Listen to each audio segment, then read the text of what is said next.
Good morning. पाठ प्राणियों में पोषण के अगले टॉपिक घास खाने वाले जंतु में पाचन तथा एक कोशिकीय जीव अमीबा में पोषण कैसे होता है, आज इसे हम जानेंगे।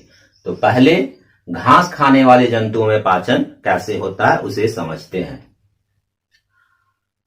हमारे मानव में पाचन तंत्र में और घास खाने वाले जंतुओं में अंतर कहां होता है उसे थोड़ा पहले देख लेते हैं। घास खाने वाले जानवरों का आमाशय 4 भागों में विभक्त होता है। सबसे बड़ा भाग रूमेन, जिसे हम रूमेन बोलते हैं, इसे प्रथम आमाशय भी बोलते हैं। दूसरा भाग रेटिक्यूलम, तीसरा ओमेशियम और चौथा भाग एबोमेशियम, जिसे सत्य आमाशय। चौथा भाग जो है जिसे सत्य आमाशय ट्रू स्टमक बोलते हैं, उसे एबोमेशियम कहते हैं। इसमें और एक होता है अंधनाल, जिसमें जीवाणुओं द्वारा सेलुलोज का पाचन होता है। रूमेन में भी सेलुलोज का पाचन होता है। सेलुलोज एक तरह का कार्बोहाइड्रेट है। घास में प्रचुर मात्रा में सेलुलोज होता है, जिसके द्वारा ये घास खाने वाले जंतु ऊर्जा प्राप्त करते हैं। अगर वही घास हम मानव खाएं तो हम उससे ऊर्जा प्राप्त नहीं कर सकते, क्योंकि वो सेलुलोज का डाइजेशन करने के लिए जो जीवाणुओं की आवश्यकता होती है वो हमारे शरीर में, हमारे पाचन तंत्र में नहीं होते हैं, जिस कारण वो फाइबर के रूप में ही हमारे शरीर से बाहर निकल जाते हैं। तो इसका मतलब ये नहीं है कि हमारे फूड में फाइबर का होना जरूरी नहीं है। फाइबर हमें बहुत तरह से मदद करते हैं, डाइजेशन में मदद करते हैं, एब्जॉर्प्शन में मदद करते हैं। इसलिए हमारे फूड में भी फाइबर का होना आवश्यक है, परंतु हम उस फाइबर से ऊर्जा प्राप्त नहीं करते। अब देखते हैं घास खाने वाले जंतुओं में पाचन कैसे होता है। सर्वप्रथम जब ये जानवर घास खाते हैं या चारा डाला जाता है, चारा को खाते हैं, तो ये जल्दी जल्दी उसे निगल लेते हैं और अपने प्रथम आमाशय रूमेन में उसे भंडारित कर लेते हैं। रूमेन में जीवाणुओं के द्वारा उस भोजन में आंशिक पाचन होता है, जिसे हम जुगाल या कर्ड कहते हैं। ये वर्ड, 2 वर्ड यहां आ चुका, रूमेन, जुगाल, कर्ड। रूमेन घास खाने वाले जंतुओं का प्रथम आमाशय, जो आमाशय का सबसे बड़ा हिस्सा है, उसे रूमेन कहते हैं। और जुगाल और कर्ड जो जानवर जल्दी जल्दी घास या चारा को खा के भंडारित करते हैं रूमेन में, और जीवाणुओं द्वारा वहां आंशिक पाचन होता है, उसे हम जुगाल या कर्ड कहते हैं। अब जब जानवर चर लेते हैं या चारा निगल लेते हैं, उसके बाद जब ये आराम करते हैं तो उस जुगाल या कर्ड को वापस छोटे छोटे लम्स में अपने मुख गुहा में लाते हैं तथा उसे लगातार चबाते हैं, अच्छी तरह से चबाते हैं। और इस लगातार चबाने को क्या कहते हैं? रोमंथन या जुगाली करना। जुगाल को लगातार चबाना क्या हो गया? जुगाली, रोमंथन। इसे भी, ये वर्ड भी हमें याद रखना है, जुगाली, रोमंथन। उसके बाद जब ये अच्छी तरह से उसे चबा लेते हैं तो फिर उसे निगलते हैं और वह ग्रासिका के द्वारा इनके आमाशय के दूसरे भाग रेटिकुलम में जाता है। यहां भोजन का विखंडन होता है। उसके बाद भोजन इनके तीसरे कक्ष में ओबेमेशियम में चले जाता है। ओमेशियम में वहां अत्यधिक जो जल होता है उसका अवशोषण होता है।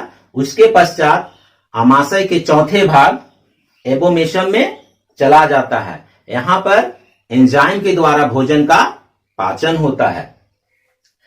भोजन का पाचन होने के पश्चात ये क्षुद्रांत में चला जाता है। क्षुद्रांत में उसका अवशोषण होता है। फिर अंधनाल में, यहां भी हम देख चुके हैं कि जीवाणुओं की मदद से भोजन का पाचन होता है। फिर वृद्धदांत्र या बड़ी आंत में भोजन का अवशोषण होने के पश्चात इसे बाहर, अपशिष्ट पदार्थ जो रहता है उसे बाहर कर दिया जाता है।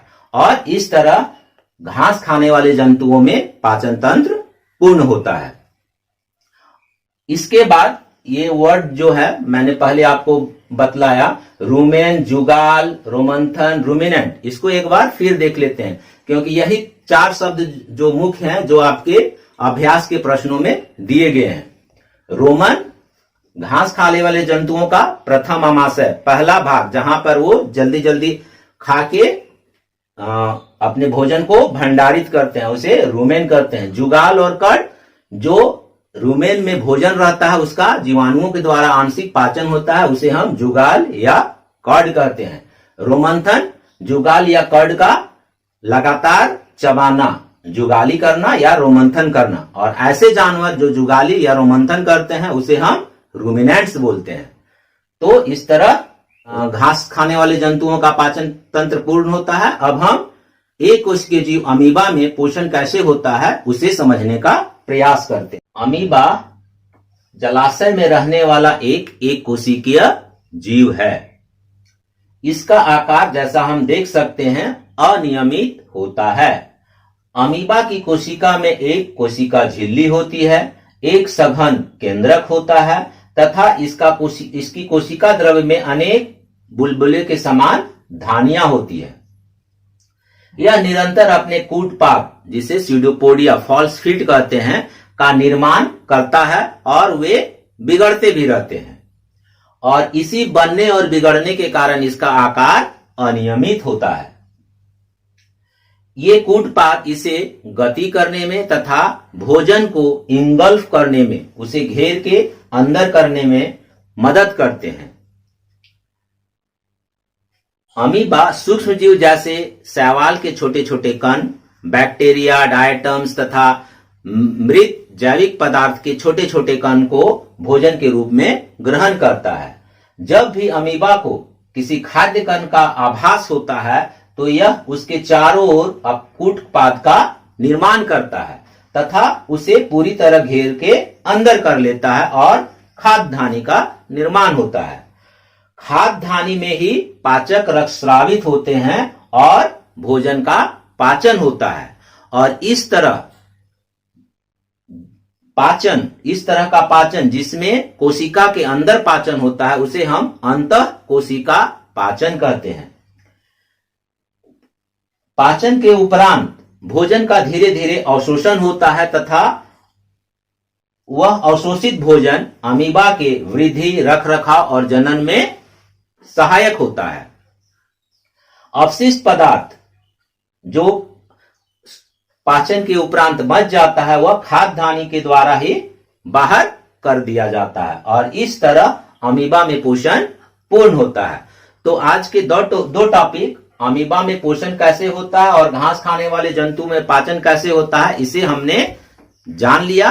अब अभ्यास में दिए गए सारे प्रश्नों का उत्तर हम आसानी पूर्वक लिख सकते हैं। धन्यवाद।